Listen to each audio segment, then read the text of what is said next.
Bueno, quiero empezar agradeciendo a las autoridades, particularmente a la señora subsecretaria y al señor director del Archivo General de la Nación, en nombre de la Sociedad Uruguaya de Historia de la Medicina. Debo confesar que cada vez que me enfrento a Bonpland tengo una sorpresa. Bonpland es un hombre que ha hecho de todo.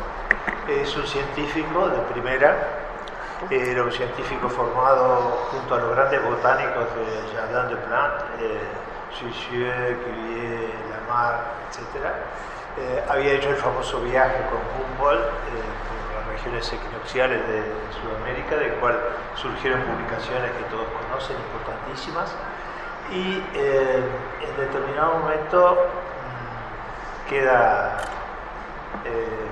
vuelve a Francia y allí es intendente de los jardines de la Malmaison y del Palacio de Navarre, que pertenecían a la ex emperatriz Josefina, porque le gustaban mucho las flores, particularmente las rosas, y le hace un jardín estupendo.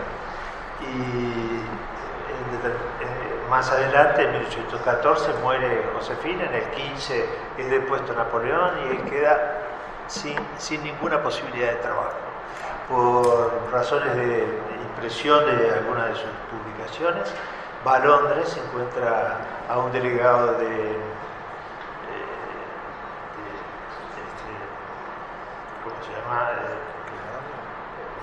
Bolívar, le ofrece el cargo que quedaba libre en Colombia, del famoso Celestino Mutis, que acababa de morir. Él lo rechaza, pero acepta sin embargo el ofrecimiento de Rivadavia, que le da una carta de recomendación para Córdoba, y viene al Río de la Plata. Llega al Río de la Plata en el siglo XVII, en el año 1817, y lo hace en compañía de su esposa, Adelaine. Debo detenerme un poquito aquí porque Adelaine ha sido la figura ignorada de toda esta historia.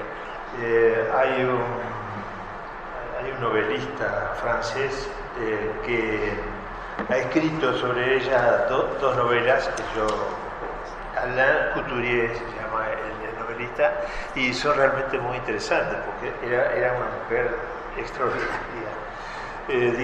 Llega con ella, con una hija de ella, Emma, con una gran biblioteca, semillas, árboles, o sea, porque le habían ofrecido instalar en Buenos Aires un jardín botánico. Pero se encuentra con una situación que todos conocemos, en Buenos Aires era caótica.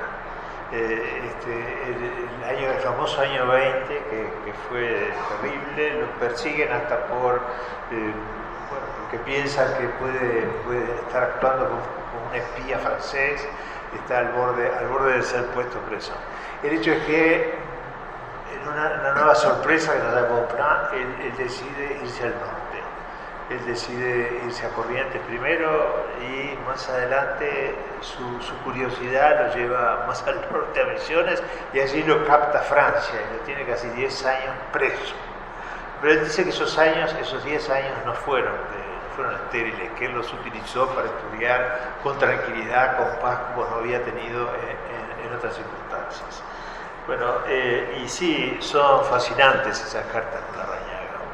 Y yo quiero simplemente citar cómo llega él a conocimiento de Larrañaga.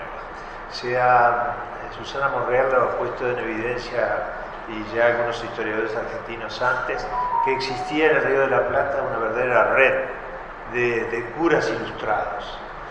La mayor parte de los botánicos y naturalistas, ya antes de ellos, habían sido presbíteros en Chile y en estas zonas. Y existe un grupo a través de los cuales se intercambian libros, se intercambian especímenes, se intercambian noticias, porque cada uno de ellos está aislado y de ese modo constituyen una verdadera sociedad científica. Y a través de ellos es que se entera Bonpland de la existencia de Larrañaga. Sí, son muy emocionantes esas cartas. Yo las he leído una y otra vez y cada cual muestra una personalidad que es diferente, pero que persigue el mismo objetivo. Y sin embargo, uno piensa, está por un lado un científico formado con todas las de la ley, que tiene una trayectoria, que tiene en Europa publicaciones notables, y otro que es un autodidacta, que es un individuo que acaba de volver, cuando recibe la primera carta, de pasar de marzo a diciembre en Río de Janeiro por cuestiones de la invasión portuguesa, tratando de ver si incorporan o no la provincia cisplatina. Y él sí, desde antes viene investigando con el criterio de la observación, la comparación, que es uno de los métodos de la investigación científica. Y nosotros tenemos la prueba, los famosos diarios, sobre todo el diario de Historia Natural del 1808 al 14, que fue recientemente publicado por este archivo, que es una obra magnífica, con un prólogo extraordinario de Ariadna Islas, que fue la que lo descifró. Estaba en Buenos Aires perdido durante muchos años, el resto había sido publicado en 1930. Bueno, si uno tiene la paciencia de hurgar en ese documento, ve la magnitud científica de Larrañaga. La magnitud científica de Larrañaga, que, como le dice muy bien Bonpland, y nos decía siempre el profesor Mañé, al no haber publicado, salvo algunas cartas que se publicaron en Europa, al no haber publicado en Europa, tratándose la nuestra de una ciencia típicamente colonial, pasaron inadvertidas como actividad propia de él. Sale de su prisión, digamos en 1831 más o menos, hace 2 viajes a Buenos Aires, en el 32 y en el 37, se encuentra con Rosas. Rosas lo invita a quedarse, pero piensa con razón, salí de una del doctor Francia, no me voy a meter en la otra, que quizá no sea tan dura, pero en fin. Y vuelve a Corrientes y vuelve a la zona de San Borja, donde, dicho de paso, tiene una nueva familia, uno de cuyos hijos se recibe de médico en la Facultad de Ciencias Médicas de Buenos Aires, dicho sea de paso. Y lo interesante, para terminar, es que yo creo que nunca se encontró con Damaso Antonio Larrañaga, porque en los 2 primeros viajes que hizo a Montevideo son de 1940 y 41. Larrañaga ya en el 37, cuando se funda el museo, que no se llamaba entonces Museo de Historia Natural, el Museo y Biblioteca, ya estaba muy afectado, tenía un problema de visión, casi ciego, y no obstante lo cual él continuaba con ciertas actividades. Y pienso que si lo hubiese encontrado, habiéndole concedido tal importancia como dicen las cartas que para él tenía la conversación con Larrañaga, lo hubiera consignado en sus diarios.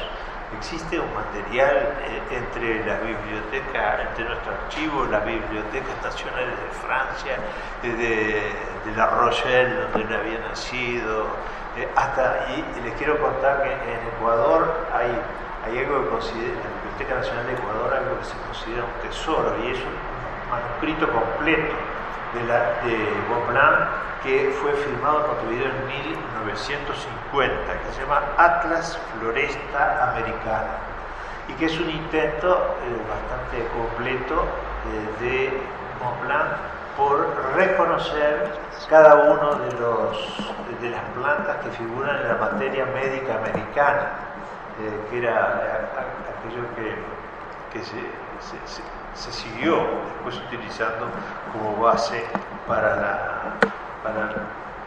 la identificación de los vegetales con acción médica. Vuelve a Montevideo, dije, en 1840-41, después vuelve varias veces, porque Napoleón I le había otorgado una pensión vitalicia y él cada tanto, digo cada tanto porque hubo muchas largas épocas en que no la cobró y la cobraba acá en Montevideo. Y esa era la oportunidad que él tenía de no solamente de venir a cobrarla, sino de intercambiar opiniones con franceses existentes que vivían en Montevideo. Basta pensar en Martin de Bussy, ¿no? Que fue un gran médico, humboldtiano y naturalista, y su otro biógrafo, Brunel, para dar dos ejemplos. Y en algunos de esos viajes a Montevideo se queda, bueno, un par de meses, son generalmente más cortos. Tiene contactos en el año 41 con Bernardina Rivera, con el propio Rivera, llega hasta Santa Lucía y Canelones. Dice Santa Lucía es el Versalles de Montevideo, las aguas para baño son magníficas, y unas veces hace por tierra, otras veces hace por el río, el trayecto hacia Montevideo, y traba conocimiento a raíz de esa invitación que le cursa el ilustrado el ministro universal de Rivera, Lucas Oves, en 1834, a través del Consejo de Higiene Pública, traba relación con Pilar de Bo, del cual existen en Buenos Aires, en el Museo Fitobotánico de la Facultad de Fitobotánica de Buenos Aires, varias cartas de Pilar de Bo. Para finalizar, digo que, bueno, aparte de haber aprendido mucho, yo ya sabía algo de Bonpland. Bonpland viene de buena planta. En realidad su nombre era Guyat Bonpland. Y lo interesante es que su hermano, casi mellizo, era también médico y naturalista, en La Rochelle. Y que su padre era cirujano y que tenía un tío abuelo y tío bisabuelo que habían sido boticarios. O sea que nada se crea, ¿verdad? En la mente de los seres humanos las cosas se van fermentando, y probablemente cuando tuvo ocasión de ir a París, bueno, Bonpland encontró los buenos maestros, el buen momento, y después, bueno, comete le dice en una carta tanto a su hermano Olive como a Humboldt antes de partir para acá, bueno, voy con la finalidad de ser botánico o dedicarme a la agricultura. Si triunfo, vuelvo a Francia para trabajar como un buen burgués, con tranquilidad económica y con paz. Si no, disfrutaré de los verdes valles y de las lindas colinas. Eso es lo que y se quedó, formó una nueva familia. En otra ocasión quizá tendremos que hablar de Adrien, que creo que es un personaje casi tan notable como su marido. Bueno, les agradezco mucho y otra vez muchas gracias a todos.